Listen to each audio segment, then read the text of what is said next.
The private dining room at the harbor side looked perfect. I stood by the window overlooking Boston Harbor, watching the sunset paint the water orange and gold. 6 weeks of planning had led to this moment. Everything was exactly as I'd imagined it.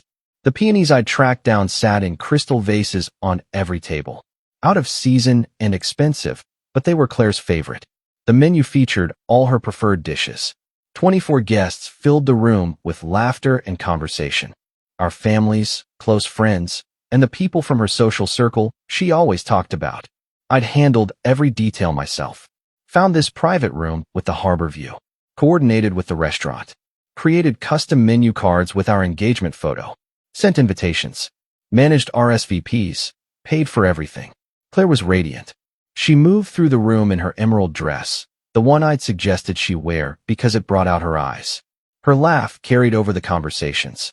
She'd been taking photos all evening, capturing every angle of the celebration.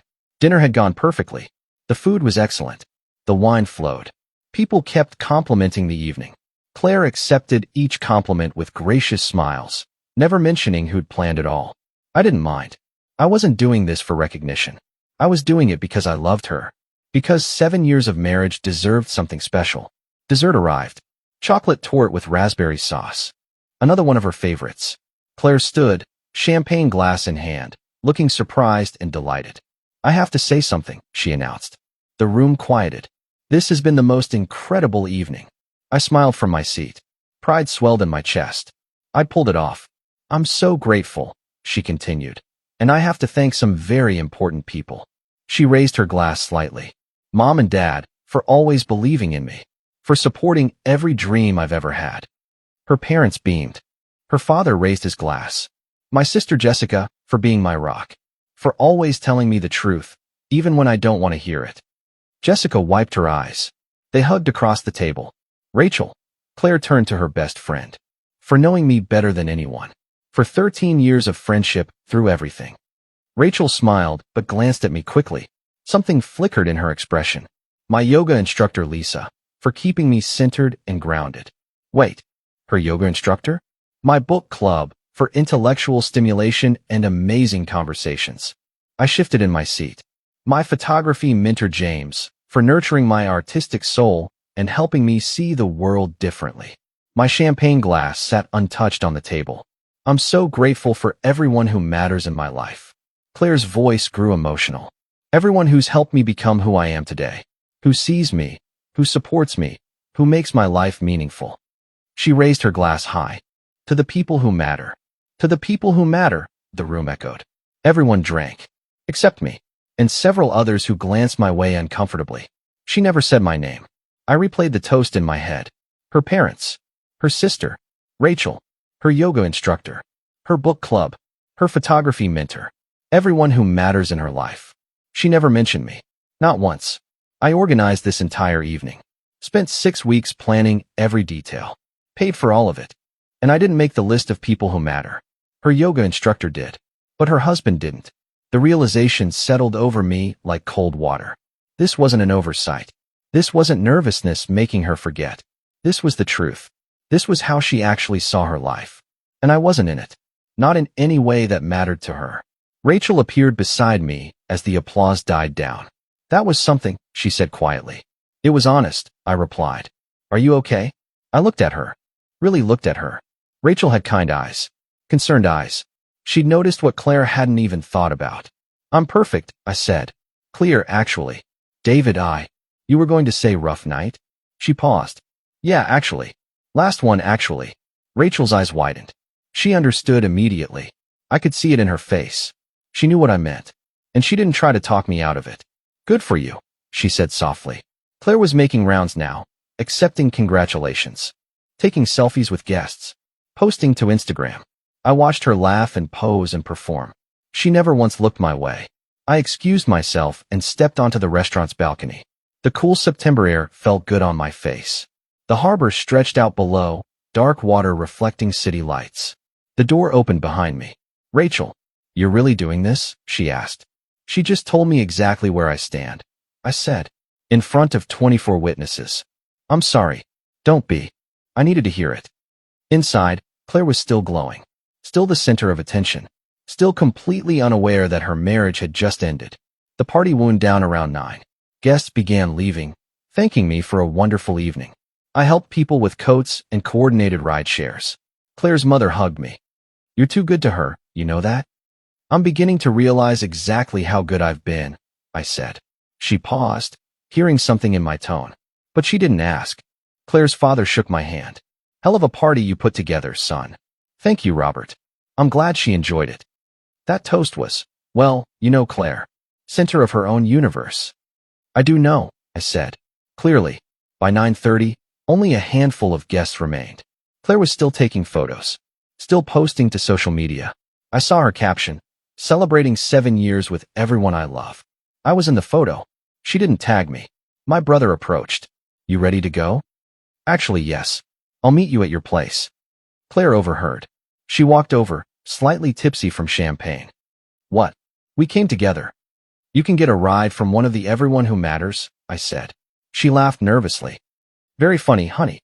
Beautiful toast, by the way, I continued. Very comprehensive. Thank you. I tried to. You thanked 11 people by name. I counted. Her smile faltered. I thanked everyone. No, you thanked everyone who matters. Your words. David, what are you? Who planned this party, Claire? Silence. The remaining guests stopped talking. Who chose this restaurant? Who found peonies in September? Who paid for all of this? Can we not do this here? Her voice was quieter now. Why not? You did your performance here. This seems like the right venue. Rachel stepped forward. He's right, Claire. You didn't mention him once. Claire's face flushed. That's not. I was emotional. I forgot. You remembered your yoga instructor's name? I said. You forgot your husband's. More uncomfortable silence. The few remaining guests suddenly found their phones very interesting. I picked up my coat. Good night, everyone. Thank you for celebrating with us. David, stop being ridiculous and let's go home, Claire said. You go home, Claire. I have somewhere else to be. I walked out. Behind me, I heard Rachel say, You erased him, Claire. In front of everyone. I drove to my brother's apartment. My phone started buzzing before I'd gone 3 blocks. Claire. I ignored it. It buzzed again. And again. By the time I parked, I had 12 missed calls and 15 texts. Where are you? Stop being dramatic. We need to talk now. I can't believe you embarrassed me like that. Everyone is asking what's wrong with you. You're acting crazy. I'm sorry I didn't mention you specifically. I thought it was obvious. Can you stop being petty and come home? This is our anniversary. You're ruining everything. I sent one text back. I'll be home at 9 a.m. to pack. Please be out. Then I turned off my phone. My brother handed me a beer. You want to talk about it? I just realized I've been a supporting character in my own marriage, I said. What are you going to do? Get my life back. My brother handed me another beer around midnight. We sat on his balcony, city lights spread out before us. You want to tell me what happened? He asked. The real story. I took a long drink. She gave this toast tonight. Thanked 11 people by name. Her parents. Her sister. Rachel. Her yoga instructor. Her book club. Her photography mentor. And you? Nothing. Not even my husband or my partner. Just thanked everyone who matters in her life. Those were her exact words. My brother whistled low. That's brutal. The thing is, I planned the whole party. Every detail. Found her favorite flowers out of season. Coordinated everything. Paid for it all. And she thanked her yoga instructor. How long has this been going on? I thought about it. Really thought about it. 7 years. Maybe longer. I just didn't see it. What made you see it tonight? Rachel, Claire's best friend. She came up to me after the toast and asked if I was okay. She noticed. A room full of people noticed. Everyone except Claire. So what now? Now I stopped being invisible. My brother nodded. You can stay here as long as you need. Thanks. But I'm getting my own place. I need my own space. Something that's actually mine. We sat in silence for a while. It felt good. Comfortable.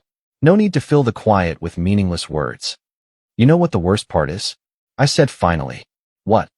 I'm not even angry. I thought I'd be furious. But I just feel relieved. Relieved? Like I've been holding my breath for 7 years, and I can finally exhale. My phone buzzed again. Claire. I glanced at the screen. 27 missed calls now. You gonna talk to her? My brother asked. Tomorrow. When I pack my things. But tonight, I just want to sit here and remember what peace feels like. We finished our beers in silence. Somewhere in the city below, Claire was probably still awake, wondering why I wasn't answering. Wondering why her husband had finally had enough. But I wasn't her husband anymore. Not really. I'd stopped being her husband the moment she thanked everyone who mattered, and I wasn't on that list. I slept better that night than I had in months. 9 a.m. sharp, I pulled into our driveway. My brother came with me. Claire's car was there. I'd expected that. Inside, she'd made coffee. Set out breakfast. My favorite. She was dressed carefully, makeup perfect. "Good morning," she said in a controlled voice. I walked past her to the bedroom and pulled suitcases from the closet. She followed. "Can we please talk about this like adults?" I started packing clothes. "What are you doing?" "Exactly what I said I was doing." "You can't be serious." "Over one toast?" I kept packing, methodical and calm. It wasn't one toast. It was a perfect summary of 7 years. That's insane. I was emotional. I forgot. You forgot I exist. You remembered 11 other people, but you forgot the person who organized everything you were celebrating. I was going to thank you privately. I stopped and looked at her. "Were you?" "Yes. Obviously." "Then do it now. Thank me. Specifically." She stammered. "Thank you for planning the party." "What else?" "For being my husband." "That's a role, not a reason." "Why are you grateful for me specifically?" She opened her mouth, closed it, opened it again. Nothing came out. "That's what I thought," I said, returning to packing. "This is crazy. You're overreacting to one mistake. When was the last time you introduced me by name to someone new?" "What? You always say my husband." "When was the last time you said this is David?" "I don't know. Never. In 7 years, you've never introduced me by name." "That's not true. Your Instagram post last night. Celebrating 7 years with everyone I love. I'm in the photo. You didn't tag me. You don't use Instagram much. You tagged Rachel. You tagged the restaurant. You tagged your outfit brand. But not your husband." Her face was red now. "You're picking apart everything because of one mistake." "It's not one mistake. It's who you are." "That's cruel." "Is it? Tell me what you love about me." "What?" "Tell me one thing you love about me that has nothing to do with what I do for you." "I love that you're reliable." "That's a function." "You're a good husband." "That's a role." "Who am I, Claire? What do I like? What are my dreams?" Long silence. "You don't know. Because you've never asked." My brother appeared in the doorway. "Truck's loaded. You ready?" "Truck?" Claire's voice pitched higher. "What truck?" "I'm taking my things," I said. "You can't. This is your house too. I'll buy you out. Or you can buy me out. Lawyer will be in touch." "Lawyer?" I picked up my final suitcase. Claire blocked the doorway, crying. "Please don't do this. I love you. You love what I provide. There's a difference." "That's not fair, isn't it? Name one thing about me you love that isn't about what I do for you." Silence again. Always silence when I asked real questions. "I've been invisible in your life, Claire. Last night you made it official. Everyone makes mistakes." "That wasn't a mistake. That was the truth. You thanked everyone who matters. And I didn't make the list." I gently moved past her. In the kitchen, I set my house keys on the counter. Then I took off my wedding ring and placed it next to the keys. Claire gasped. "David, please." "Goodbye, Claire." The door closed behind me with a soft click. The next few days became a blur of logistics. Apartment hunting, meeting with a lawyer, sorting through 7 years of shared possessions, and deciding what was actually mine. Claire's Instagram became a war zone. She posted sad quotes about betrayal, photos of herself alone, looking contemplative, captions about finding myself again, and when people show you who they really are. She never mentioned I'd left. She never said we'd separated. She just implied I'd somehow wronged her, and her followers flooded the comments with support. "You deserve better. His loss. Stay strong, queen." It would have been funny if it wasn't so predictable. Mutual friends started reaching out. Some to Claire, asking what happened. When she couldn't give a straight answer, they called me. "What's going on?" asked Tom, a friend from college. "Claire's being really vague. Ask her what she said in her anniversary toast," I replied. "What do you mean?" "Just ask her. See what she says." He called back an hour later. "Dude, she really didn't mention you?" "Not once." "That's cold." Word spread through our friend group. The story made its way from person to person, each retelling adding new details. Some people sided with Claire out of loyalty.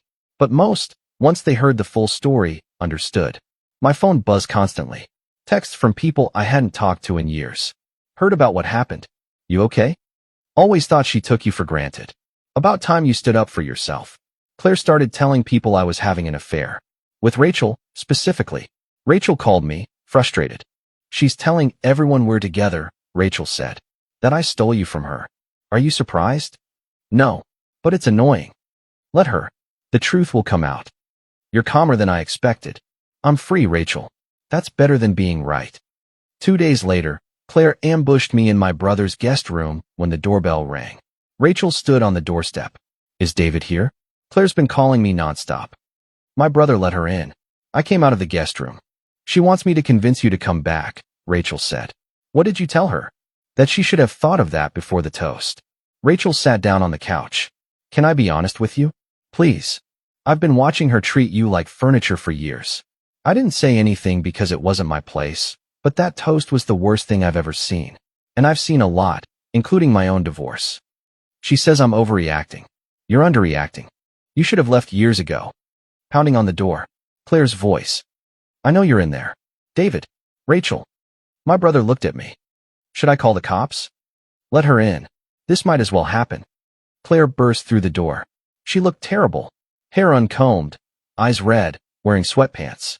She saw Rachel and her face twisted. Of course you're here. Of course. I should have known, Claire said. You've been waiting for this, haven't you? Waiting for what? Rachel asked. To steal my husband. No one steals someone you threw away, Claire, I said. I didn't throw you away. I made one mistake. Rachel stood up. It wasn't one mistake. I've been your friend for 13 years. I've watched you dismiss him over and over. You don't know our marriage. I know what I saw that night. And I know what I've seen for years. Rachel turned to Claire. Remember your birthday 2 years ago? David planned that surprise party. You posted about it for a week, never mentioned he organized it. I thanked him privately. That's always your excuse. Private thanks for public erasure. Your promotion last year, Rachel continued. Who coached you for the interview? Claire's voice was small. David did. And what did you post? Manifested this opportunity through positive energy and self-belief. I remembered that caption, word for word. You've been taking credit for his support for years, Claire, Rachel said. Do you know what he does for you? Rachel asked. Of course I do. Say it. Out loud. List it. We both contribute. He pays the mortgage. He cooks. He handles all the logistics of your life. What do you do? I don't have to justify myself to you. No, you have to justify yourself to him. And you can't. Rachel looked at Claire with something like pity. Can I ask you something? And I want you to really think before you answer. What? Do you even like him? What kind of question? Not love. Like. Do you enjoy his company? Look forward to seeing him? Want to hear about his day? Claire opened her mouth. Closed it. Nothing came out. That's what I thought, Rachel said. That's what I realized that night. I added. Claire turned to me, desperate. Tell her to leave. This is between us. She stays. She's poisoning you against me. She's telling me the truth. Something you've never done. I have always been honest. Have you? When people compliment the house, you say thank you. You don't mention I paid for the renovations. It's our house. When people comment on your lifestyle content, you don't mention who funds that lifestyle. Rachel spoke up. Because it is transactional. He provides, you consume. Claire was crying now. I can't believe you're doing this to me. I'm not doing anything to you, I said. I'm doing something for me. With her. This has nothing to do with Rachel. I'm just the person who saw what he couldn't see yet, Rachel said. What's that? That he deserves better than being invisible. Claire tried one more time. I'll change. I swear. I'll mention you more, You shouldn't have to remind yourself to acknowledge your partner exists, I said. People make mistakes. Mistakes are one-time things, Rachel said. This is a pattern. A 7-year pattern. You're just bitter because your marriage failed, Claire snapped at Rachel. My marriage failed because I was with someone who took me for granted. I recognized the signs. So do I said. Now. I looked at Claire directly. I've filed for separation. Lawyer will contact you tomorrow. You can't be serious. I've never been more serious about anything in my life. Over one toast? Over 7 years of being erased. The toast was just the first time you did it in public. In front of 24 witnesses who all noticed, Rachel added. Everyone thinks I'm a terrible person now, Claire said. That's what you're worried about. I asked. What they think? Yes. My reputation. There it is. Your reputation. Not our marriage. Not my feelings. Your reputation. Claire stood up. I'm not signing anything. You will eventually. I'm patient. You'll regret this. The only thing I regret is not doing it sooner. She looked at Rachel. This is your fault. You poisoned him against me. I didn't have to, Rachel said. You did that all by yourself. Claire left, slamming the door hard enough to rattle the windows. Rachel exhaled. I'm sorry. I shouldn't have gotten in the middle of that. You said everything I needed someone else to say. She's going to make this ugly. Probably. But at least I'll be visible during it. 10 days later, Claire ambushed me in my office parking lot. She was waiting by my car, holding an envelope. How did you know I was here? I asked. I'm your wife. I know your schedule. That's called stalking now that we're separated. Don't be dramatic. I just need 5 minutes. You had 7 years. You used them poorly. She held out the envelope. I wrote you a letter, explaining everything. I don't need an explanation. I was there. Please just read it. It's everything I should have said. You should have said it 7 years ago, or 6, or any time before you thanked your yoga instructor but forgot your husband. Are you ever going to let that go? It's not about letting it go. It's about recognizing what it revealed. I got a job, she said suddenly. I start Monday. Good for you. At a marketing firm. Real job, not Instagram. You should have done that 2 years ago. I'm doing it now. Doesn't that count for something? It counts for you, not for us. There is no us. There never was. There was you, and there was me supporting you. I finally see the difference. I looked at her carefully. Let me ask you something, and I want you to really think. Okay, what's my favorite book? What? You heard me. What's my favorite book? I don't know. You read a lot. Moby Dick. I've read it 4 times. You've seen me read it. Okay, so I forgot. What's my favorite meal that I cook? David, this is. You don't know? What's my middle name? James. It's Alexander. James is my father's name. Silence. You don't know me, Claire. You've never known me. Because you've never wanted to know me. She thrust the letter toward me again. Please just read the letter. What does it say? Read it and find out. Summarize it for me right now. If you wrote it, you remember what it says. It says I'm sorry, and I want to fix things, and I realize I took you for granted. You realize it now? After I left? Not during the 7 years when you were doing it? People don't always see their mistakes until there are consequences. That's called not caring until it affects you. I opened my car door. I don't want your letter. I don't want your apologies.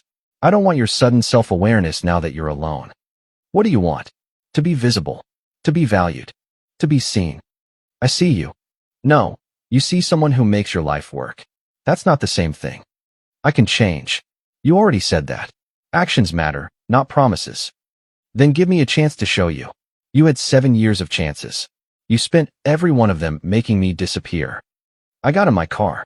She stood there holding the unread letter. I love you, she called out. I paused, window down. You love what I did for you. You still don't know the difference. I drove away. In my rearview mirror, she stood in the parking lot, finally understanding she'd lost. The apartment search took 3 days. I looked at a dozen places before finding the right one. Small 1-bedroom in the north end. Hardwood floors. Brick walls. A tiny balcony overlooking the street. The landlord showed me around. It's not much, he said apologetically.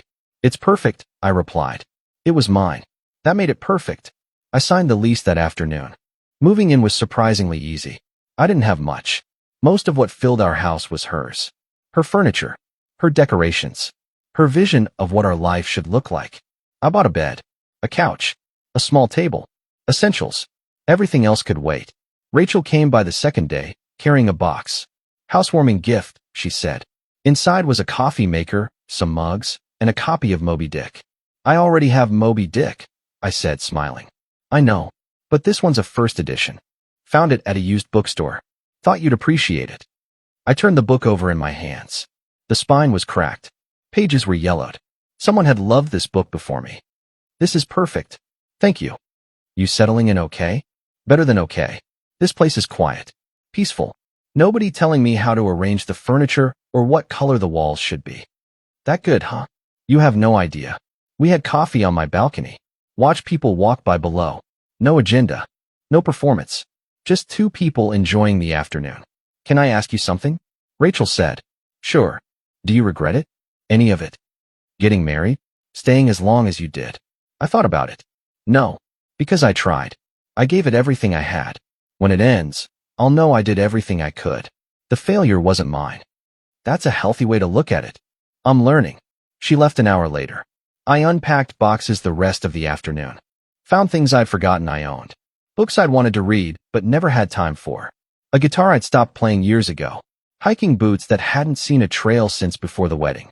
I'd given up pieces of myself so gradually I hadn't noticed. Now I was finding them again, dusty and neglected, but still there. That night, I cooked dinner for myself. Nothing fancy. Pasta with vegetables. But I made it the way I liked it. Not the way Claire preferred. The way I preferred. I ate on the balcony as the sun set. No phone. No TV. Just me and my thoughts and the city sounds below. For the first time in 7 years, I felt like myself. For weeks after the toast, I sat in a restaurant overlooking Boston Harbor. The same restaurant. Different occasion. My brother's engagement party. Small gathering of friends and family. Rachel was there too. We'd been talking more. Just as friends. But real friends. The kind who actually see each other. The conversation flowed easily. Laughter came naturally. No performance. No management. Just people enjoying each other's company. My brother raised his glass. I haven't seen you this relaxed in years. I haven't been this relaxed in years, I admitted. Through the window, I saw Claire. She was walking through the restaurant with two friends. She froze when she saw me. Saw me laughing with Rachel. Saw how different I looked. Her friends tried to pull her away. She couldn't stop staring. Then she walked toward our table. David, she said, can we talk? I'm having dinner with friends. Just for a minute. Please. I excused myself. Rachel touched my arm. You okay? I'm fine. Outside the restaurant, Claire looked at me. You look good. Thank you. Happy. I am. With her. With myself. Rachel's a friend. Last time we were here. Last time you were here, you erased me in front of everyone we know. I remember. I've been in therapy, she said. Learning about how I treated you. Good. That's good for you. The therapist says I have narcissistic tendencies. That I struggle with seeing others as full people. That's accurate. I'm working on it. I'm glad. David, is there any chance? No. I looked at her carefully. Let me ask you something. One more time. Okay. Why did you love me? Not what I did for you. Why did you love me? Long pause. You were kind. And reliable. Those are qualities, not reasons. What about me specifically? What about David Brennan, as a human being, made you love me? Silence stretched between us. I don't know, she finally said, tears forming. I should know, but I don't know. That's the most honest thing you've ever said to me. I hope therapy helps you, I said. I genuinely do. But not for us. There is no us. There never really was. All those years. Were you building a life that looked good? I was just part of the set decoration. That's harsh. It's true. And we both know it now. You really are happy without me. I really am. I thought you needed me. I thought I did too. Turns out I just needed to be seen. And you couldn't do that. I'm sorry. I know. But sorry doesn't change 7 years. What do I do now? Figure out how to see people. Really see them. For your next relationship. I really did love you. In my way? I know. But your way wasn't enough. Will you ever forgive me? I already have. But forgiveness doesn't mean reconciliation. She walked away. I watched her go and felt nothing but peace. No guilt. No regret. No second thoughts. I went back inside. Back to the table where people laughed and talked and saw each other as real, complete human beings. Rachel looked at me. You okay? Yeah, really okay. What did she want? Closure, I think. Or another chance. Did you give her one? I gave her closure. The chance was 7 years long. She used it badly. 3 months after the toast, I was cooking dinner in my small apartment. Moby Dick sat on the counter, worn and loved. The doorbell rang. Rachel stood there with wine. Hope I'm not too early. Perfect timing. I just need to finish the sauce. She came in. We moved around the kitchen easily. No performance. No walking on eggshells. Just two people who enjoyed each other's company. We ate on my small balcony. City lights stretched below us. This is nice, Rachel said. Peaceful. It is. First time in years I've had peace. No regrets. Only that I didn't leave sooner. Why didn't you? I kept thinking if I was better, tried harder, made things easier for her, she'd eventually see me. But some people are only capable of seeing themselves. And now I'm with someone who sees me. Even if it's just me seeing myself. Rachel smiled. And maybe one other person. I smiled back. Yeah, maybe one other person. I raised my glass. To being visible. Rachel clinked her glass against mine.